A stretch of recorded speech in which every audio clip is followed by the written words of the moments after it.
renal, ele está logo aqui, anatomicamente, colado no hipocampo, né? Então, você tem aqui o córtex renal, você tem outras regiões aqui, o parasubículo, o pressubículo, e todas essas regiões aqui são parte dessa formação hipocampal. Elas são designadas parte da formação hipocampal porque sua função é altamente associada, intrinsecamente associada com a função do hipocampo. O córtex entorrenal é uma região fascinante, ele é considerado uma das regiões corticais mais interconectadas no cérebro humano, né? Hoje acredita-se que o córtex entorrenal é como se fosse um grande hub, né, que recebe uma variedade enorme de informações de outras regiões corticais, né, regiões que processam informação somatosensorial, audiovisual, e também regiões associadas com aprendizado e navegação, né?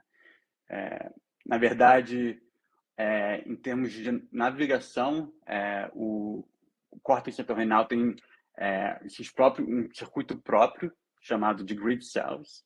Essas grid cells acredita-se que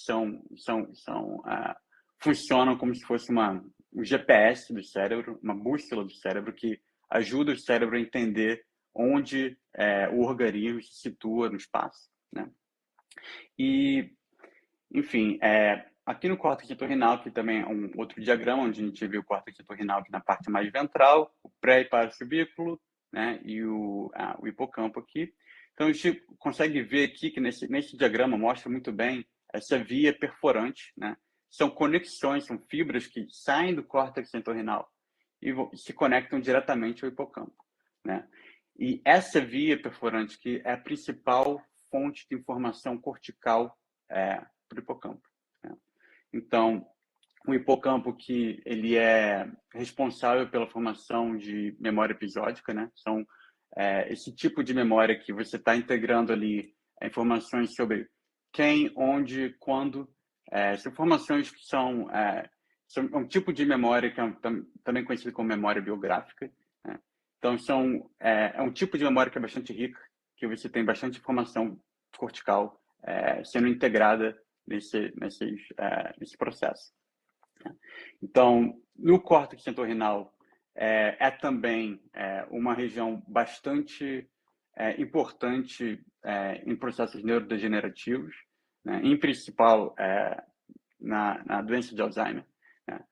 O córtex entorrenal é onde você vê os primeiros neurônios acumularem a proteína tau, essas fibrilas tal, e você consegue ver também esses neurônios morrendo, onde você consegue ver os primeiros neurônios a morrer durante a neurodegeneração, são esses neurônios, principalmente nas camadas superiores do córtex entorrenal. E outro aspecto interessante do córtex entorrenal é que acredita-se, né, que toda essa circuitaria aqui da formação hipocampal, ela tem uma maturação relativamente tardia, né? Um dos fenômenos que a gente observa, né, que é associado a isso, é a amnésia infantil, né? A incapacidade de formação consistente de memórias episódicas até o cérebro ter 3 ou 4 anos de idade, né? Então, isso revela também um desenvolvimento tardio desses circuitos. Outro ponto que eu quero tocar aqui, além do córtex entorrenal, vou estar falando bastante sobre neurogênese, né? E, em principal, a geração de neurônios inibitórios ou interneurônios no cérebro humano. Então, no córtex cerebral humano, os neurônios são gerados em duas grandes zonas germinativas, né?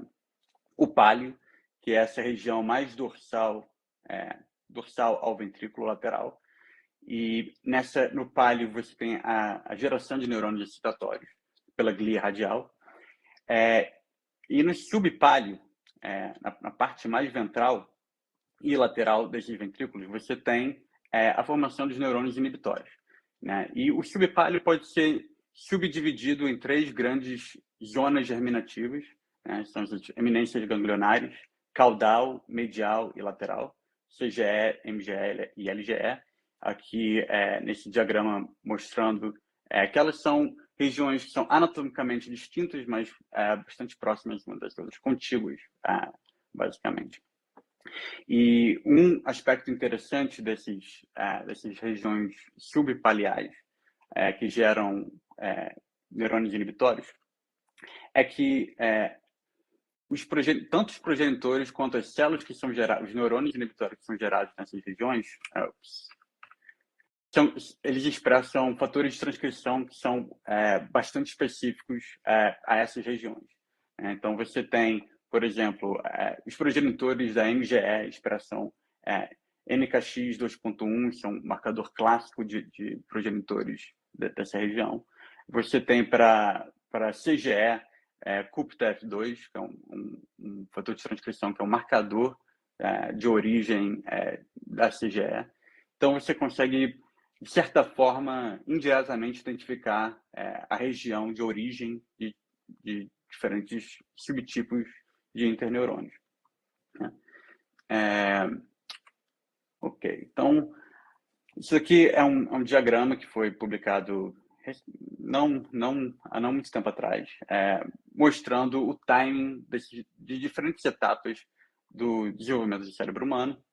E a gente vê aqui que se considera né, a neurogênese e a migração neuronal processos que acontecem durante a gestação e que findam antes do nascimento, né? Então, a neurogênese acontecendo durante o primeiro e segundo trimestre de gestação e a migração neuronal, né, durante o segundo e o começo do terceiro trimestre de gestação, né? É importante salientar aqui que a migração neuronal é um processo fundamental, né, já que vocês conseguem imaginar que você tem essas regiões corticais, o córtex do cérebro inteiro, né, é populado por neurônios inibitórios que são gerados nessas 3 zonas germinativas. Então, os neurônios que são gerados nessas zonas germinativas, eles têm que migrar pelo cérebro inteiro e popular todo o córtex cerebral. Então, o processo de migração é um processo fundamental e bastante extenso no cérebro humano, né? E acredita-se que tanto a geração desses neurônios quanto a migração acontece durante a gestação, né? Então, para nossa surpresa, a gente vou mostrar aqui esses primeiros dados que um colega meu no laboratório, o Sean, ele encontrou, analisando um bloco clarificado do lobo temporal humano no nascimento. Então, isso é um pedaço de tecido do cérebro que foi clarificado com essa técnica iDisco. Então, permite a visualização de grandes blocos de tecido, né? Então, a gente consegue ver aqui, ó, no lobo temporal, nessa região, que em verde você tem o hipocampo, em vermelho aqui o córtex entorrinal, em azul o ventrículo, né, temporal aqui. Então, aqui é uma reconstrução desse bloco que a gente fez, né? Aqui a marcação é com TOPRO, então a gente está somente vendo os núcleos celulares. E o que a gente vê aqui, a gente tem o ventrículo, né? E a gente vê uma densidade bastante grande de núcleos celulares conectados ao ventrículo, né? Mas estendendo do ventrículo em direção ao córtex entorrinal. E isso é durante o nascimento, né? Então, a gente foi o primeiro dado que a gente viu que tinha alguma coisa acontecendo nessa região durante o nascimento, e a gente não sabia exatamente o que era. Então, a gente decidiu fazer imunohistoquímicas para melhor entender que células são essas que estão se estendendo a partir do ventrículo temporal, né?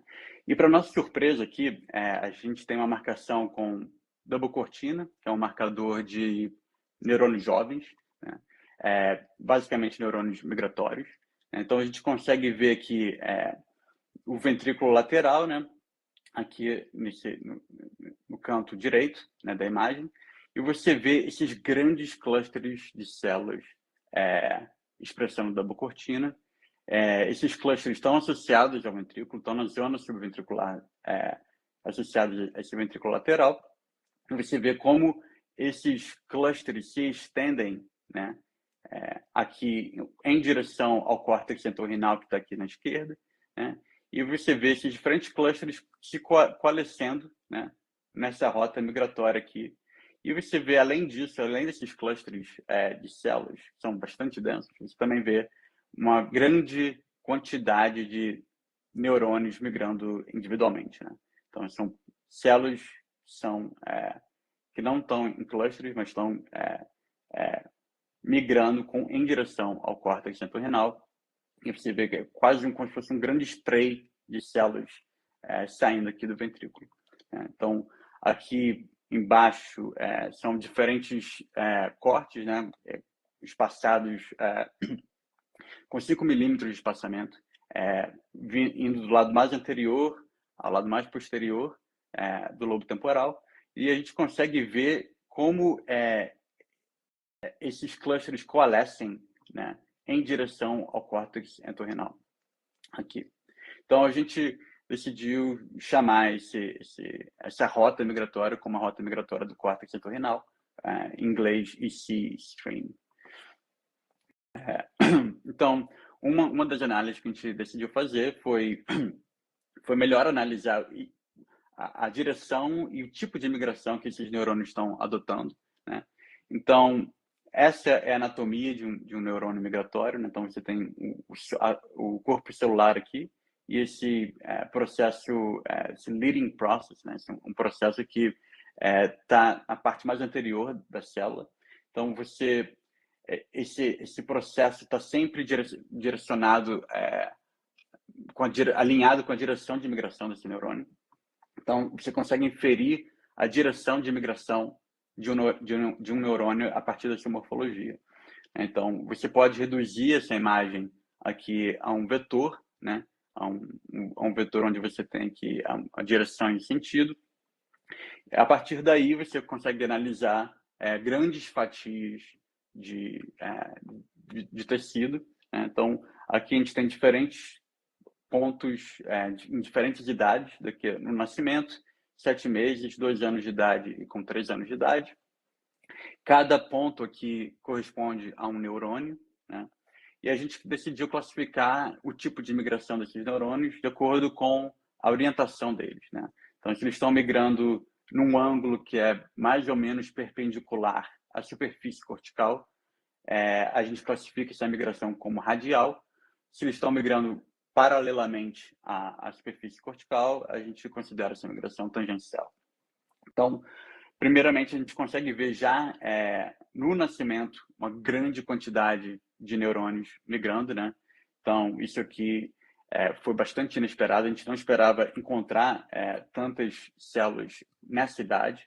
Você não encontra essa quantidade de células em nenhuma outra região cortical nessa idade. E com 7 meses e 2 anos, essa discrepância é ainda mais aguda, né? Você consegue ver muitos neurônios ainda migrando e chegando, entrando na placa cortical nessa idade. Então, esses neurônios que migram de forma radial, eles estão executando a última etapa da sua migração, né? Eles estão ajustando em que camada cortical eles vão residir, né? Então, demonstrando que esses neurônios, a gente vê que durante o nascimento tem muitos neurônios ainda migrando de forma tangencial, indo a diferentes regiões do córtex entorrinal, mas com 2 anos e 3 anos de idade, a gente consegue ver que a grande maioria já migra radialmente, executando a última etapa da sua migração. E com 3 anos de idade, você vê esses últimos neurônios sendo integrados nas camadas mais superiores do córtex entorrinal. E, curiosamente, quando a gente passa a analisar primatas não humanos, né? Então, aqui são fatias de tecido, fatias do lobo temporal de macaco rhesus, né? O que a gente encontra é um cenário bastante diferente, né? No macaco rhesus, a gente não encontra nenhum a gente não encontra os clusters densos de neurônios migratórios. Muito pelo contrário, a gente só encontra algumas células migrando individualmente, né? Aqui, cada ponto é uma célula individual. A gente não encontra nenhuma célula no córtex entorrinal expressão da bocortina. Aqui é um maior aumento dessa região aqui em E, né? Esse retângulo. Você vê que você tem alguns neurônios presentes, mas nem se compara com a quantidade que a gente observa nessa mesma idade em humanos. Né? E com 3 meses de vida, né, o macaco rhesus já não tem mais nenhuma célula expressando da bocortina nessa região. Então, evidenciando que esse é um processo que, aparentemente, se não específico em humanos, ele é bastante ampliado e prolongado em humanos. Então, a gente decidiu investigar melhor que tipos de neurônios são esses que estão chegando tardiamente no lobo temporal. Então, aqui a gente tem uma imagem durante o nascimento, né?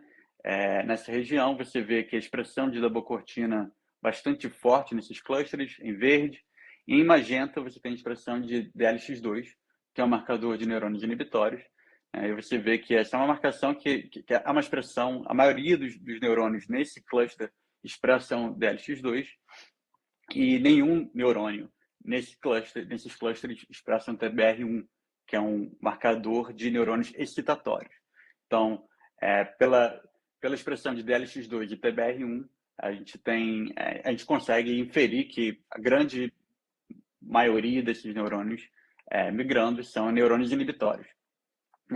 E se a gente vai um pouco mais além disso, a gente consegue ver que um outro cluster, né, com DLX2 marcado, e a gente vê que a grande maioria desses neurônios, desses clusters, também expressam CUPTF2.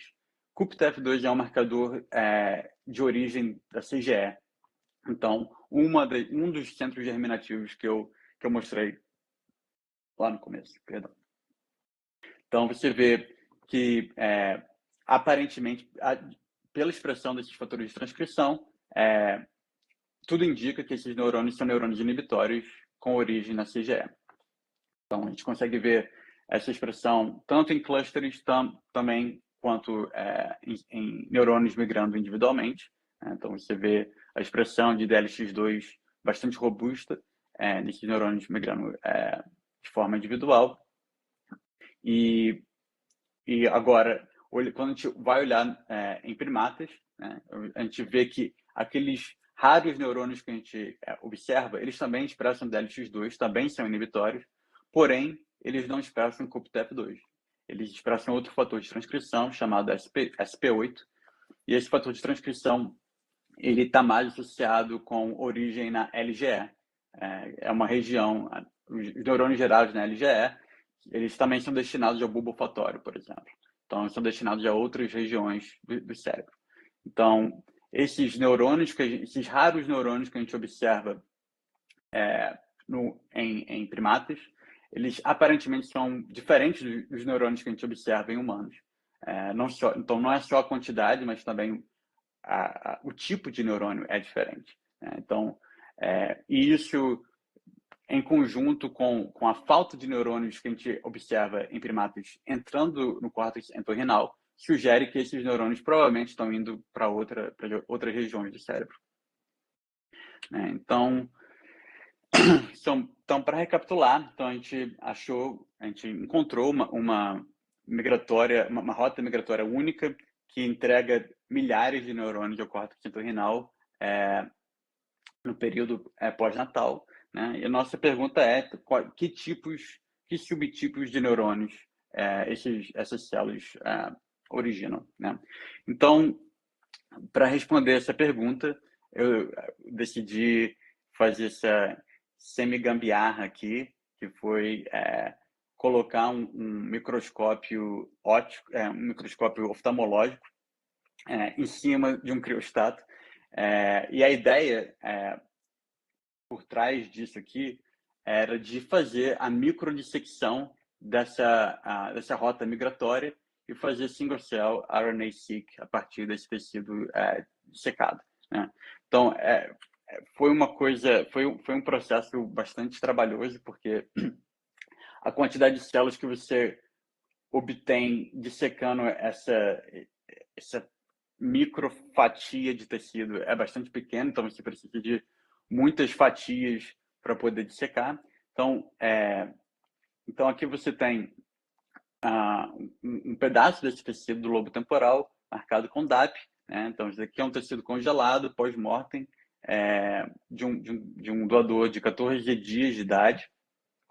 Então eu no criostato sou capaz, eu cortei, fiz fatias finas de tecido, né? Então isso é um tecido que não é fixado, é um tecido fresco, porém congelado, né? E com um microbisturi eu fui e dissequei essa região que corresponde a essa rota migratória. E em 40, 50 fatias eu fui capaz de obter um número suficiente de núcleos para poder fazer um single-cell RNA-seq. Então, aqui em B você consegue ver os principais tipos celulares, né, que a gente captura nessa região. Então, essa região ela contém a rota migratória e tem um pouco do tecido adjacente. Então, você vê que você tem células tronconeurais aqui, né? Você tem uma transição entre células tronconeurais e progenitores intermediários e neurônios excitatórios imaturos. Para nossa surpresa, a gente não esperava encontrar neurônios excitatórios imaturos por conta da nossa imunistoquímica, mas eles estão presentes, né? E a gente também vê aqui também progenitores gliais, progenitores de oligodendrócitos, durante sua maturação em oligodendrócitos também. E a gente também encontra uma quantidade maior de neurônios inibitórios imaturos do que neurônios excitatórios imaturos. Então, você consegue ver aqui a marcação para a expressão de double cortina, né? Ela é bastante forte nesse cluster aqui e nesse pequeno cluster. São os dois clusters de células de neurônios jovens e maturos, né? E aqui a expressão de DLX2, que eu mostrei anteriormente, que é bastante forte nesses neurônios que a gente encontra migrando. GAD2, que é um outro marcador de neurônios inibitórios. E a gente vê também que a grande maioria desses neurônios expressam CUPTF2, que é o marcador de origem de CGE. Você tem alguns poucos neurônios expressando marcadores de origem de NGE, bastante consistente com a nossa observação, com a nossa caracterização imunistoquímica. Então, a gente decidiu, então, a partir desses primeiros dados, a gente decidiu também dar uma olhada quando que essa rota migratória ela é estabelecida, né? Então, aqui você tem duas imagens da mesma região em dois momentos distintos. Aqui são em 18 semanas de gestação, na esquerda, e na direita são 22 semanas de gestação. E o processo que acontece aqui, nesse período, ele é crítico, porque ele é o processo que origina essa rota migratória, e é um processo que não é diferente de formação de outras rotas migratórias no cérebro humano. Então, o que a gente vê aqui no lobo temporal, a gente tem a CGE aqui, que é uma dessas zonas germinativas que geram neurônios inibitórios, né? Marcados, essa região ela tem grande expressão de KI67, né, que é um marcador de divisão celular. SOX2, que é um marcador de progenitores, também você consegue ver que toda essa região aqui, ela é rica em progenitores, é rica em células em divisão, principalmente na CGE. E o que acontece durante 18 a 22 semanas, tanto o hipocampo quanto o córtex centro-renal, eles expandem e crescem de tal forma que essas duas paredes do ventrículo aqui, né, que eu estou mostrando aqui, que é o páleo, né, onde você tem glia radial originando os neurônios excitatórios, né, e o hipocampo, que essas duas paredes elas se colapsam, né, por conta da formação do crescimento do hipocampo e o crescimento do córtex centro-renal. Essas duas paredes são empurradas uma contra a outra, né? E você tem o colapso desse ventrículo, né? E com o colapso desse ventrículo, aqui uma magnificação maior, né? Então você vê que uma das paredes você vê a expressão de FOXJ1, que é um marcador de células ependimárias, que são as células que naturalmente revestem o ventrículo. Essas são células multiciliadas que contribuem para o fluxo, né, do fluido cerebroespinhal. E em magenta a gente vê vimentina, que é um marcador de progenitores, né, de glia radial, mas não só de glia radial, mas nesse momento, em 22 semanas de gestação, principalmente de glia radial. E você vê aqui em verde double cortina. Então você vê que esse processo acontecendo de fusão dessas duas paredes, né, em 22 semanas, você vê uma dessas paredes é populado por células ependimárias, do outro lado você tem glia radial, e essas duas paredes estão sendo empurradas uma contra a outra. Né? E o que acontece, então isso é em 22 semanas de gestação, mais tardiamente durante o nascimento, esse é o resultado dessa fusão. Né? Então, que FOXJ1, esse marcador de células ependimárias, você vê que a expressão é bastante forte já no ventrículo, né? Mas você também vê algumas células expressando FOXJ1 dentro do parênquima cerebral. Né? Então, essas células que a gente enxerga aqui dentro do parênquima são células que eram parte de um ventrículo que foi completamente colapsado. Né? Então, você tem a perda do ventrículo, mas você não tem a perda da zona subventricular. Né?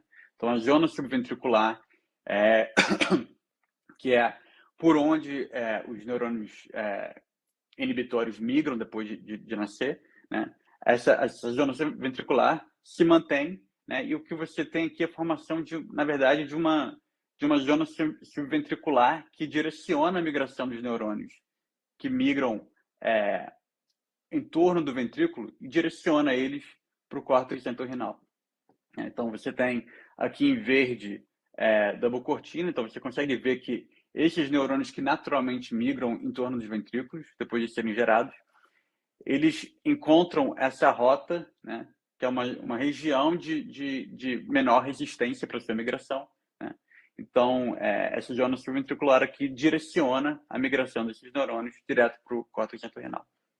Então, você consegue ver como essas fibras também de vimentina da glia radial que existia aqui, né? Essas fibras também são alinhadas com a migração neuronal, então você consegue ver em maior detalhe aqui, não só o FOXJ1, células expressando FOXJ1, células ependimárias no meio do parênquima, mas também as fibras de vimentina positivas, né? E também esses neurônios jovens migrando alinhados a essas fibras. E você vê, até com 7 meses de idade, você consegue ver essas células ependimárias ainda lá, persistentes no parênquima cerebral. E aqui eu queria só mostrar algumas imagens de microscopia eletrônica mostrando como essas células ependimárias, né, que expressam FOXJ1, elas continuam sendo ciliadas, né? Elas apresentam cílios, né? Então você vê que um grande número aqui a gente vê um cluster de 5 células ependimárias juntas, né? E todas elas multiciliadas. Tem aqui um segundo exemplo, onde a gente vê também neurônios jovens, né, migrando alinhados com essas fibras de vimentina. Então, quando a gente olha no macaco, né, em primatas, né, macaco rhesus, então a gente vê que esse processo de fechamento, de colapso do ventrículo se dá de maneira bastante diferente. Na verdade, ele é similar, mas ele é aparentemente incompleto. Né? Você não tem um fechamento completo desse ventrículo em primatas. Né? Você vê aqui, com 3 meses de idade, o ventrículo ainda aberto. Né? Você vê que com 17 meses de idade, como você tem um fechamento que é parcial, você tem regiões onde é completamente fechado e algumas regiões onde você tem uma pequena abertura, aqui no final ainda está aberto. Então, esse é um processo que aparentemente é expandido em humanos também. Então, ainda não cheguei na na resposta dessa pergunta de quais são os subtipos neuronais que são gerados por essas células tardias, né? Então, para responder essa pergunta, o que a gente decidiu fazer foi coletar diferentes amostras, né, de cérebro pós-mortem congelado, né, e fazer single-cell RNA-seq a partir delas. Então, a gente focou em três principais pontos temporais na formação dos interneurônios. O primeiro são as origens, né? Então a gente coletou zonas germinativas, né? CGE, MGE e LGE durante o segundo trimestre de gestação, com 23 semanas de gestação. A gente também coleta amostras que correspondem ao processo migratório, né? Então essa amostra que eu mostrei aqui para vocês, onde eu coletei a rota migratória com 14 dias de idade, e também coletei amostras do destino desses neurônios, né? Então, coletei regiões do quarto e quinto renal, desde o meio da gestação até 79 anos de idade. Então, você tem aqui todo o espectro, desde a formação, desde a neurogênese nas zonas germinativas. A gente também coleta o processo migratório e a gente coleta também o destino final desses neurônios.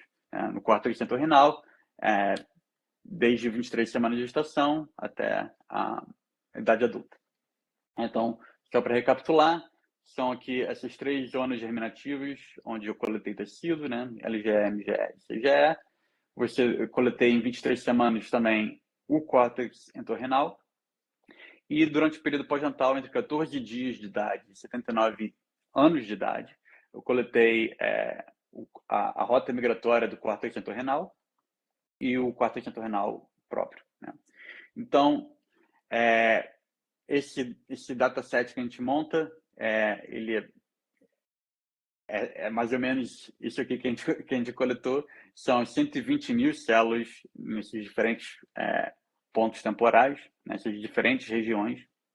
Então, aqui nessa primeira imagem, a gente vê essas células coloridas de acordo com a origem, né, do tecido, né, LGE, MGE, ou as zonas germinativas em verde, né, o quarto centro-renal embrionário em laranja, são esses pequenos clusters aqui, a rota migratória em roxo, então você vê algumas células espalhadas, e o córtex centro-renal pós-natal em vermelho. Então, classificando essas células por tipo celular, a gente vê que células ependimais, os progenitores, né, células tronco, neurais aqui, em azul. Então, você vê, a partir dessa população de células progenitoras, você tem uma população de células em divisão, e a partir das células em divisão, você tem esses neurônios inibitórios em laranja, né? Então, esses neurônios inibitórios aqui em laranja, a análise que eu vou fazer aqui é fazer um reclustering dessas células, né? Então, se eu pego essas células aqui e analiso elas individualmente, eu quero analisar processos específicos de maturação desses interneurônios. Então, quando você analisa somente esses interneurônios, você vê que os estados transcriptômicos dessas células em diferentes idades, né, elas se estabelecem como esses estados transcriptômicos são basicamente um gradiente desde o seu estado no segundo trimestre de gestação, aqui em 23 semanas de gestação em azul escuro, né, e você vê um gradiente aqui de acordo com a idade do doador. Então, você vê 14 dias, 33 dias, 54 dias pós-natal, 2 anos, 3 anos. Então, você vê como esses dados, esse dataset é capaz de recapitular o processo de maturação desses neurônios inibitórios. Então, você tem aqui não só um gradiente de maturação, né, desses neurônios, mas também você tem a bifurcação em duas grandes linhagens, né? Esse tronco aqui em cima, nessas cores em vermelho, laranja e amarelo, são da linhagem da CGE. Em azul, né, você tem as populações da linhagem da MGE. Então, a partir daí, a gente consegue olhar, né, aqui na ponta desse diagrama, a gente consegue ver os neurônios que são encontrados no córtex entorrinal pós-natal, né? Então, a gente consegue mapear essas populações a estados transcriptômicos de células que são bastante definidas, né? Então, você tem atlas de referência que você consegue mapear essas células. Então, você consegue identificar exatamente o subtipo celular de cada um dessas células que a gente está capturando no córtex entorrinal. E também você consegue fazer uma análise de transição de estados transcriptômicos, né? Permitindo a gente fazer essa inferência dos processos, dos diferentes processos de maturação para cada um desses subtipos celulares, né? Então, a pergunta que a gente quer fazer é: onde estão, nesse diagrama aqui, onde estão as células que a gente encontra na rota migratória? Então, as células da rota migratória, elas são essas células aqui em roxo, né? Então, a gente vê que a maior parte dessas células está nessa rota migratória aqui, que origina as células LAMP5 positivas. Essas células LAMP5 positivas correspondem basicamente a um pouco mais da metade de todas as células que a gente captura, né? Você também tem uma população grande de células de origem da CGE que originam esses neurônios VIP positivos e sinucleina gama e PAX5 positivos também. Mas a grande maioria né, das identidades que a gente consegue mapear com alguma confiança são células LAMP5 positivas. E consistente com isso, a gente consegue encontrar várias células migratórias, né, expressando DCX, double-cortina, também expressando LAMP5, né? Aqui a gente vê em magenta alguns exemplos dessas células de expressão do LAMP5, tanto na rota migratória quanto no córtex entorrinal. Então, além disso, também a gente consegue identificar, com análise de coexpressão gênica, módulos de genes que são associados com pontos importantes na maturação desses neurônios, né? Então, você vê que esse módulo 1 são um conjunto de genes que são altamente expressos em neurônios muito jovens durante o segundo trimestre de gestação. E aí você vê que, em vermelho, isso aqui é a expressão combinada dos genes nesse módulo. Você vê, à medida que os neurônios maturam, né, amadurecem, você tem um declínio da expressão desses genes, né? Você tem um outro módulo, módulo 4, que aparentemente ele é altamente expresso em neurônios à medida que eles chegam no córtex entorrinal. Então, aqui são as células que a gente encontra no córtex entorrinal nos primeiros dias pós-natal. Então, são uma série de genes que são altamente expressos nesse período crítico, né? E módulo 5 é um módulo de genes associados à comunicação, estabelecimento de sinapses, né? E receptores GABAérgicos, enfim, uma variedade de genes que são altamente expressos à medida que os neurônios amadurecem. Então, você tem tanto módulos que revelam para a gente quão imaturo um neurônio também com módulos que contam para a gente quão maturo o neurônio é. Então, você consegue inferir o grau de maturação de um neurônio a partir do seu perfil de expressão gênica. Então, o que a gente vê aqui, né, olhando o módulos 1 e módulo 5, que são esses módulos. Módulo 1 é o que é altamente expresso em neurônios imaturos, né, e módulo 5 é o que é altamente expresso em neurônios maduros. Você vê que esses neurônios, na rota migratória aqui em roxo, né, eles têm um nível de expressão do módulo 5, que é associado a neurônios maturos, né, ele tem um nível muito baixo, que é bastante semelhante aos neurônios que a gente encontra durante o segundo trimestre de gestação. E, semelhantemente, a gente encontra níveis de expressão de genes pertencentes ao módulo 1, né? Também bastante semelhante aos neurônios que a gente encontra no segundo trimestre. Revelando, né, indicando que esses neurônios que a gente encontra na rota migratória com 14 dias de idade, eles são muito mais semelhantes no seu nível de maturação aos neurônios que a gente encontra durante o meio da gestação em outras regiões. Então, vou passar alguns slides aqui, porque eu acho que acho que não vou ter tempo de falar tudo, mas um dos pontos centrais que eu quero mostrar é que esses neurônios, análise dos estados transcriptômicos desses neurônios também revelam que a maioria desses neurônios que a gente vê chegando no córtex entorrinal são neurônios destinados de superfícies, às camadas mais superficiais do córtex entorrinal, né?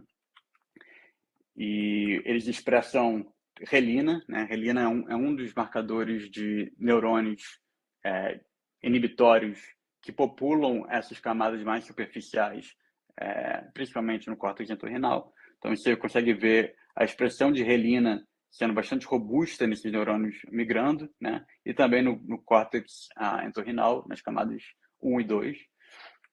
Então, consistente com isso, a gente também analisa a expressão, a distância dos diferentes subtipos neuronais, a distância que eles têm da superfície cortical, e a gente vê que esses neurônios LAMP5, né, que a gente identifica como sendo a maioria desses neurônios que estão migrando e chegando no córtex entorrinal, eles de fato populam as camadas mais superficiais do córtex entorrinal. Então, respondendo à pergunta, né, quais tipos neuronais essas células migratórias se transformam uma vez que eles chegam no córtex entorrinal? A maioria dos neurônios viram neurônios LAMP5 positivos, provavelmente direcionados às camadas mais superficiais do córtex entorrinal. Então, só para terminar, eu queria mostrar tem dois trabalhos que saíram mais ou menos na época que a gente publica nosso artigo, mostrando que esses neurônios das camadas superficiais que expressam LAMP5, são também neurônios especialmente vulneráveis na doença de Alzheimer. Então, você tem esse artigo que sai na Cell, mostrando essa população de neurônios que eles classificam como neurônios NDNF, PROX1, né? Essa população ela é subrepresentada em pacientes em estágios iniciais de Alzheimer, né? Quando você vai olhar quais células expressam NDF, PROX1, essas são exatamente as células que a gente observa migrando nessa rota migratória. Então, sugerindo aí que talvez haja uma associação entre processos de desenvolvimento em lobo temporal e neurodegeneração em pontos mais tardios durante a vida. Então, o córtex entorrinal, para concluir, tem a chegada mais tardia de neurônios durante o desenvolvimento do cérebro humano, com neurônios chegando, com muitos neurônios chegando ainda com 2 anos de idade. Então, nenhuma outra região do cérebro apresenta essa chegada robusta de neurônios nessa idade. Esse é um processo que, aparentemente, ele é, no mínimo, expandido, durante a vida pós-natal em humanos. A gente não sabe exatamente o quão específico ele é em humanos, mas certamente ele é expandido durante a vida pós-natal em humanos, quando a gente compara com primatas não humanos. E a CGE, ela ainda é uma região bastante grande, bastante proliferativa no terceiro trimestre, e ele é o principal provedor desses neurônios que chegam tardiamente no cérebro de recém-nascidos. E a maioria desses neurônios derivados da CGE são LAMP5 positivos, e e eles são aparentemente direcionados às camadas corticais mais superiores. Então, para quem quiser mais informações, por conta do tempo, eu não posso apresentar todos os resultados, mas o artigo com todos os dados está aqui, foi publicado ano passado. Você pode também explorar os datasets que eu gerei nessa plataforma Cell by Gene, onde você pode explorar a expressão de diferentes genes, né? Todas as 120 mil células estão lá, é fácil de usar, fiquem à vontade para explorar esses dados. E todos os códigos que eu usei, enfim, tem um repositório no GitHub, você pode refazer as figuras, todas as análises também, está tudo lá. Então, eu queria terminar agradecendo a todos do laboratório do Arturo, né? Esse trabalho foi um trabalho que levou 6 anos do meu pós-doc, mas também levou pelo menos 1 ano também do pós-doc do Sean. Sean foi um pós-doc do Arturo, hoje ele tem o laboratório dele próprio na Universidade de Pittsburgh. Ele foi um grande colega, um grande mentor para mim nesse processo, né? Enfim, e cara, esse trabalho foi fruto também de uma grande colaboração com o laboratório do Verdugo na Espanha, o laboratório do Zhengang na China, né? Então, enfim, houve coordenação de muita gente para esse trabalho acontecer. E é isso, gente. Perguntas, estou feliz em responder. Muito obrigada aí ao Marcos pelo trabalho lindo, palestra maravilhosa. O Pablo já pode ser a nossa primeira pergunta aí, Pablo. Pablo, acho que seu som está um pouco ruim. Agora vocês me ouvem? Agora sim. Sim. Então, era o device aqui que não estava conectado. Marcos, sua palestra foi excelente. O PAN só ficou engrandecido com uma palestra dessa.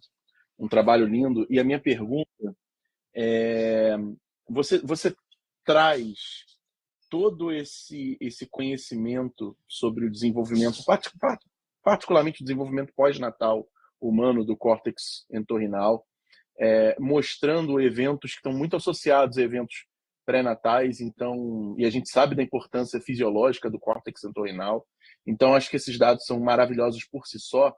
E você faz, no final, uma associação com Alzheimer. E minha pergunta é com associação a patologias, mas de outra forma, né? Nós sabemos que ações, né, estressores ou exposições precoces a substâncias tóxicas podem afetar o desenvolvimento do cérebro como um todo, em uma série de aspectos, né? Claro, né? Não Sim, só claro. na gênese, claro. Só que você está falando que no córtex entorrinal talvez esse problema seja um pouco mais robusto, porque ele ainda tem um desenvolvimento bem tardio. Acho que esse é o ponto, esse é o grande desfecho, um dos grandes desfechos do seu trabalho. E aí eu fico me perguntando, eu trabalho, por exemplo, com síndrome alcoólica fetal, né? E a gente fala muito do álcool, da administração de álcool durante a gestação, mas existe um outro problema que é subrepresentado, ou até subestudado, ou pouco estudado, melhor dizendo, que é mães que fazem uso do álcool durante a amamentação, né? Então, numa fase do desenvolvimento que você está mostrando aí, quer dizer, o desenvolvimento do cérebro como um todo ainda está ocorrendo, especialmente em sinaptogênese e tudo mais, mas no córtex entorrinal a coisa é um bocado mais profunda. E eu fico me perguntando, exatamente, que trabalhos, se já temos trabalhos, olhando para se você acha que o córtex entorrinal ele pode ser uma região que possa funcionar quase como um marcador, uma região de relevância para processos que podem gerar alterações de desenvolvimento intelectual. Claro, está associado a processamento de memória, não só processamento espacial, mas desenvolvimento de aprendizado de memória. E se até porque você traz nas doenças neurodegenerativas, no caso do Alzheimer, que é uma região profundamente afetada.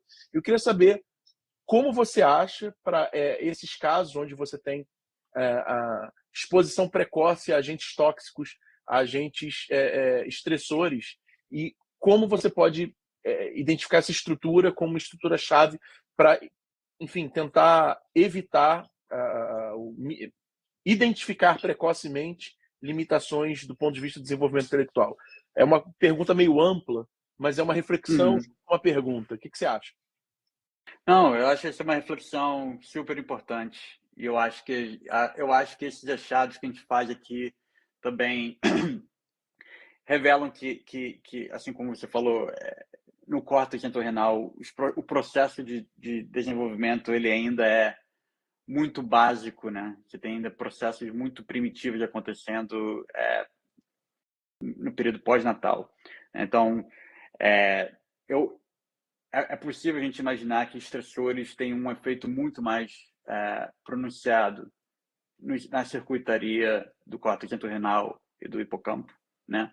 Afetando o aprendizado, afetando capacidade de integrar, enfim, as diferentes informações que são transmitidas para o córtex, para o hipocampo, né? Assim, o que eu posso dizer é que existe pouquíssima documentação a respeito, né, inclusive não só da composição do córtex entorrinal, porque o córtex entorrinal ele não é um neocórtex clássico, né? Então ele não tem 6 camadas corticais. Então, dependendo do autor, você vai encontrar autores falando que o córtex entorrinal tem 4 camadas corticais, outros vão falar que tem 5. Enfim, ele ainda é uma região que não é super bem estudada em termos de composição e morfologia. Enfim, a gente não sabe nem quão heterogênea é essa composição do córtex entorrinal entre indivíduos, né? Então, alguns desses trabalhos onde eu mostrei, foram 2 trabalhos que saíram na Cell, numa edição especial da Cell, falando sobre Alzheimer. Nelas, um dos trabalhos indica, meio que analisa diferentes, olhando em centenas de indivíduos, quais indivíduos você encontra populações, em quais indivíduos que você tem um envelhecimento cognitivo mais tardio, né? Quais populações neuronais são melhores preservadas, são preservadas de maneira mais consistente nesses indivíduos que envelhecem melhor cognitivamente. Então, você também tem um nível de heterogeneidade em termos de populações neuronais que a gente quase não tem pouco estudo realizado a respeito, né? Então, acho que com o surgimento da transcriptômica de célula única, né, a capacidade da gente investigar e mapear com bastante acurácia, né, de maneira robusta e de maneira escalonável, né, o cérebro humano, acho que a gente vai ter aí nos próximos anos um melhor entendimento de quão heterogêneo é o cérebro humano, né, e quais os fatores associados com essa heterogeneidade, né? Obrigado, mas, enfim, Marcos. eu acho isso que você falou, cara, eu acho que ele é um aspecto super importante. Sim. Eu acho que a gente entende super pouco sobre quais os possíveis impactos desse processo que está acontecendo no período pós-natal. Claro, você abre a porta para a gente investigar as maneiras com as quais estressores, né, que a gente conhece, que a gente sabe que afetam o desenvolvimento neuronal, como isso afeta esse processo migratório, né? Um ponto que eu não toquei aqui também é como o lobo temporal ele é uma região bastante suscetível à epilepsia, né? O foco epiléptico é bastante comum no lobo temporal, e isso é resultado de um desbalanço entre neurônios excitatórios e inibitórios nessa região. Então você tendo esse processo, essa chegada mais tardia de neurônios inibitórios, né? Também abre a questão se estressores do desenvolvimento do sistema nervoso central podem ter um efeito ainda mais pronunciado na formação desses circuitos disfuncionais, né? Enfim. Legal. Muito obrigado, Marcos. Só para avisar, eu cometi um pequeno equívoco também, sou um dos gerenciadores aqui da palestra. Eu fui baixar as minhas mãos e baixei as mãos de todo mundo. O João Menezes já levantou a mão de novo, ele era o segundo. Mas quem tinha levantado, por favor, levante novamente. Peço desculpas, fui eu que cometi um erro.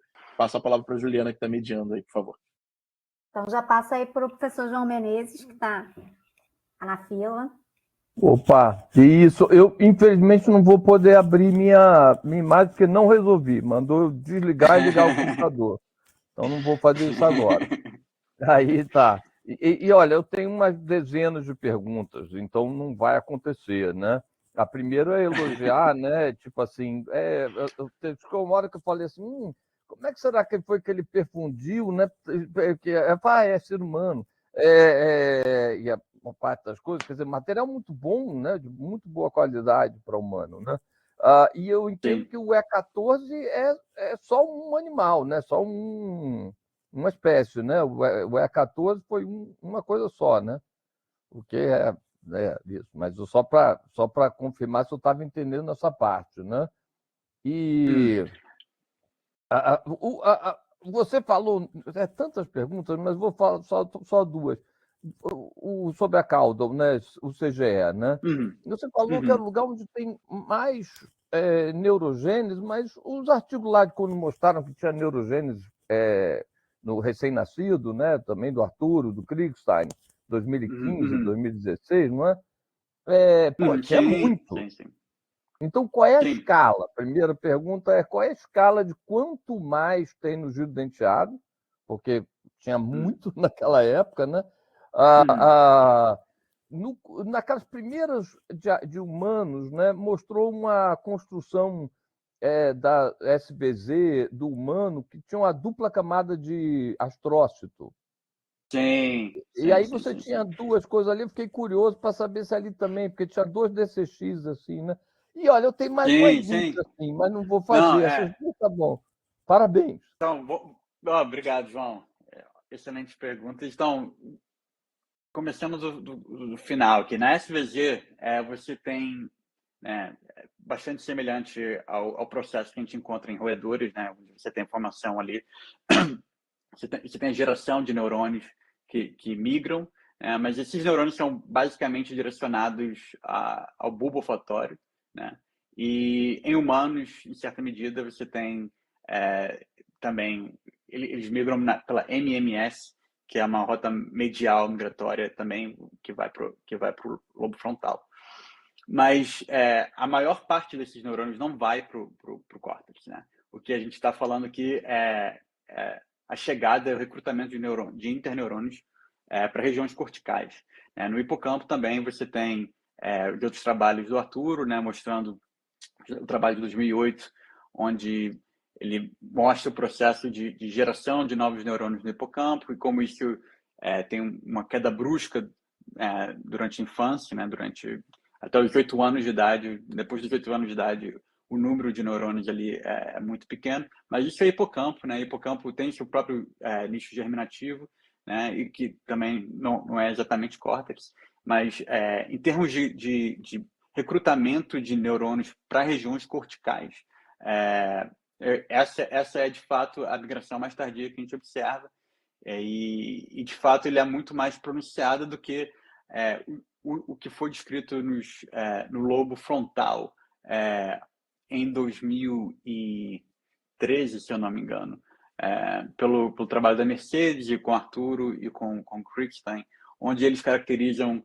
né, uma chegada pós-natal também no lobo frontal, mas aquela chegada no lobo frontal termina com 5 meses de idade, né? Então, é bem menos, em termos de quantidade, é bem menos, uma quantidade muito menor de neurônios, e é uma quantidade, são neurônios que são mais diversos, né? Você tem tanto MGE e CGE, e eles não migram numa rota migratória única, né? É como se fosse uma grande dispersão, um grande spray de células que chegam e terminam de popular o lobo frontal. O que a gente mostra que é uma rota migratória única que coalesce, né, com clusters densos de neurônios migrando especificamente para uma região específica do lobo temporal.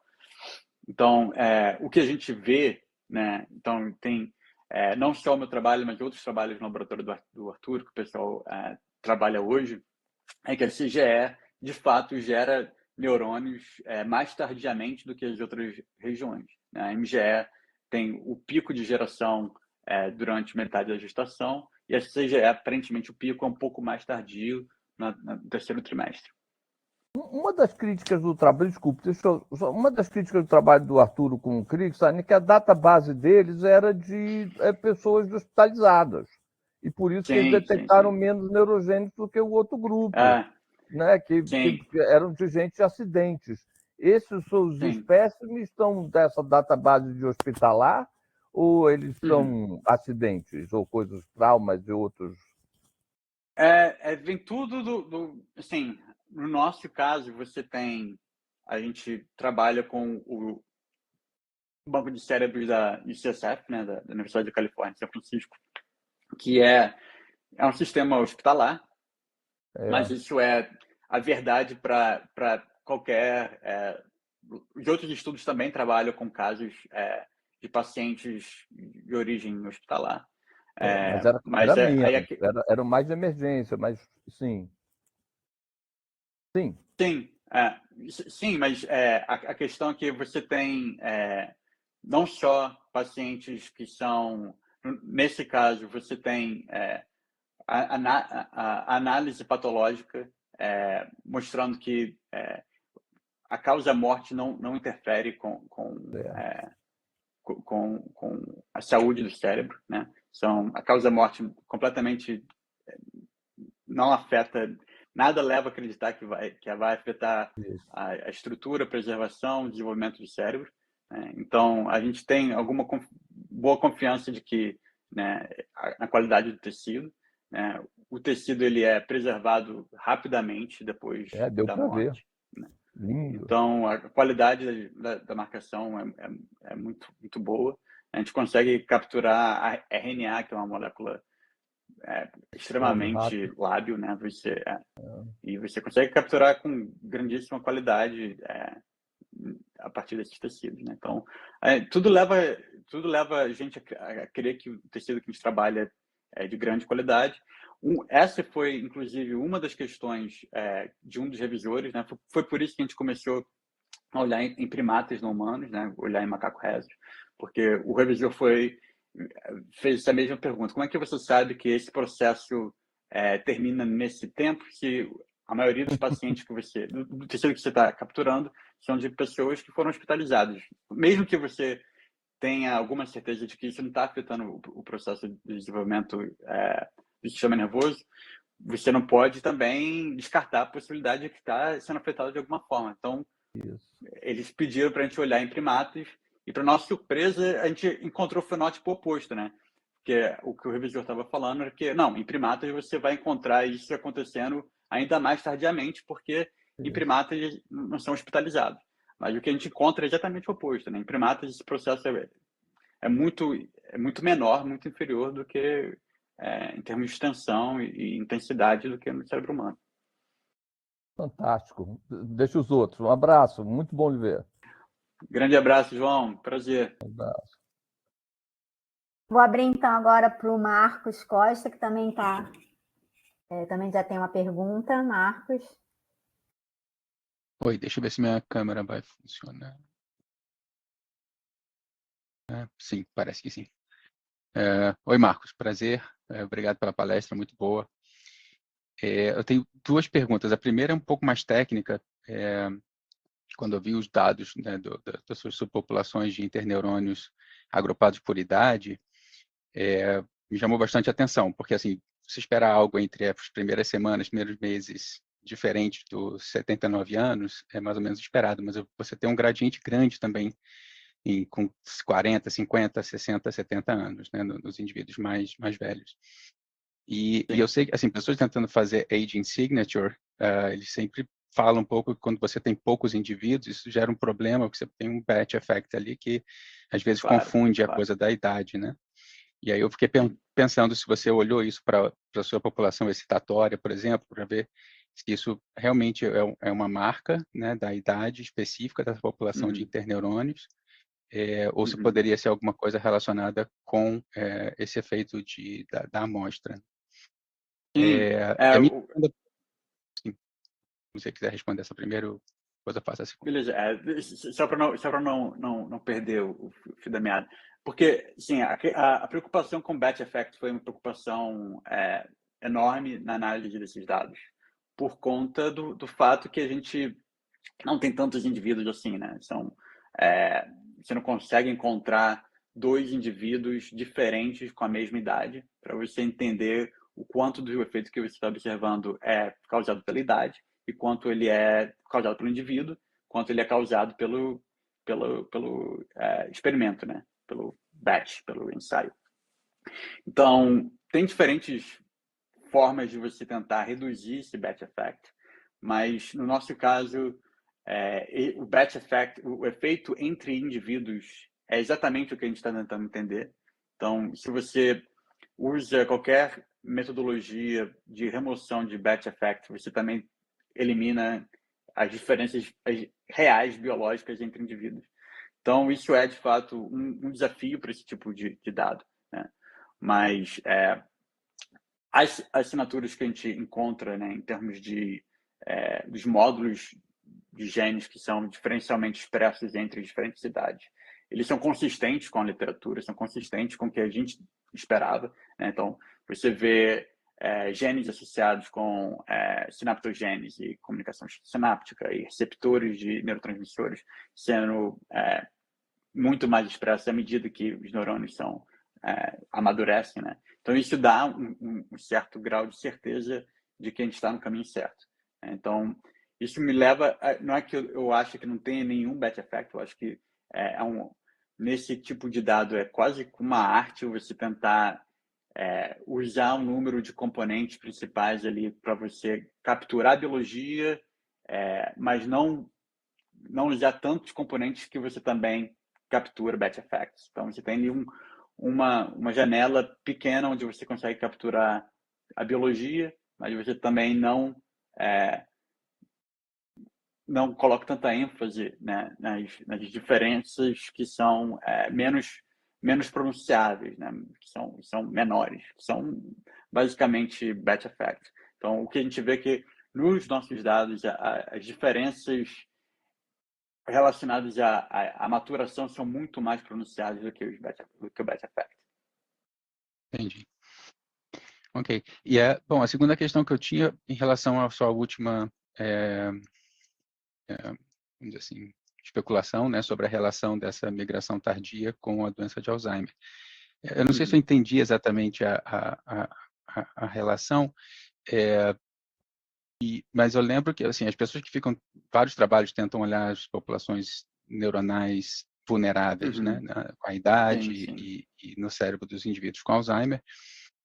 Poucos, infelizmente, no entorrinal, né? A maioria desses dados estão no pré-frontal ou no giro temporal, que, pelo que eu entendi, não vão ser afetados por essa onda migratória aí. Mas mesmo esses estudos, tem um no entorrinal, na verdade, que fala de uma população excitatória, a população ROR-beta. Sim. Tem outros que falam camadas 2 e 3 e tal, mas normalmente neurônios excitatórios, né? Tem alguns trabalhos sugerindo populações inibitórias específicas, aí eu acho que o LAMP5 entraria nesses trabalhos, né? Mas não são no entorrinal. Então eu fiquei tentando entender essa relação. Sim, então esse trabalho que eu comentei aqui, ele é feito no lobo frontal, né? Então, são pacientes que tiveram que fazer um procedimento que você tem que são pacientes que sofrem com aumento da pressão intraventricular. Então, eles têm que fazer um procedimento onde você enfia um catéter dentro do ventrículo para despressurizar e você tem que remover um pouco do tecido do córtex frontal. E esse tecido ele é saudável, o paciente não tem sintomas de Alzheimer, né? E o que esses autores fizeram, eles acessaram esse banco de tecido, né? E depois de 5, 10 anos, eles foram ver quais pacientes desenvolveram Alzheimer, né? E para ver se tem algum sinal que pode ser encontrado no tecido pré-sintomático, né? Então, o que eles encontram é essa depleção de neurônios nas camadas superficiais, que são esses neurônios LAMP5, né? Então, isso é no lobo frontal, não é no lobo temporal.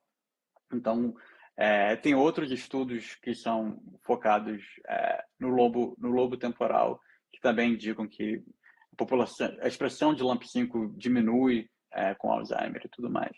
Mas, assim, eu concordo com você, isso é no território da especulação ainda, né? A gente não tem muita evidência, tem um ou outro trabalho que aponta nessa direção.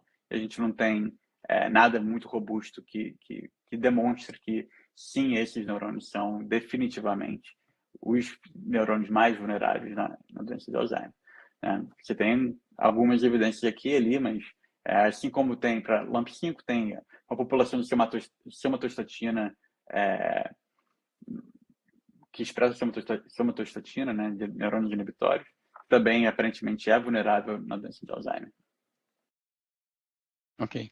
E só para completar, só para você entender o raciocínio, tem alguma outra evidência de uma outra população neuronal gerada mais tardiamente no desenvolvimento que seria também vulnerável? Ou seja, essa relação entre período de geração e vulnerabilidade, não só para Alzheimer, mas para outras doenças neurodegenerativas, é algo que já foi demonstrado ou seria a primeira vez que essa relação tentaria ser estabelecida? Olha, eu acho que eu não conheço nenhum outro trabalho que aponte uma correlação entre processos de desenvolvimento e neurodegeneração. Mas, sim, posso estar sendo ignorante, posso não estar sendo não estar totalmente a par da literatura, mas ao meu conhecimento, não tenho conhecimento de nenhum trabalho que aponte uma relação forte entre desenvolvimento e neurodegeneração. Obrigado. Obrigado, você.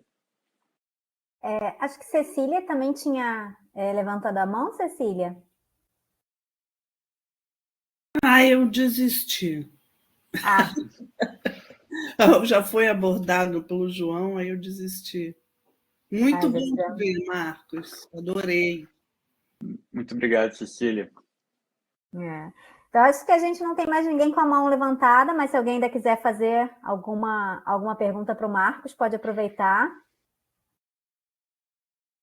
Se não, já tivemos realmente uma discussão excelente aqui no final, né, Marcos? Eu quero novamente, então, agradecer em nome do comitê organizador do PAN pela sua palestra, por aceitar participar.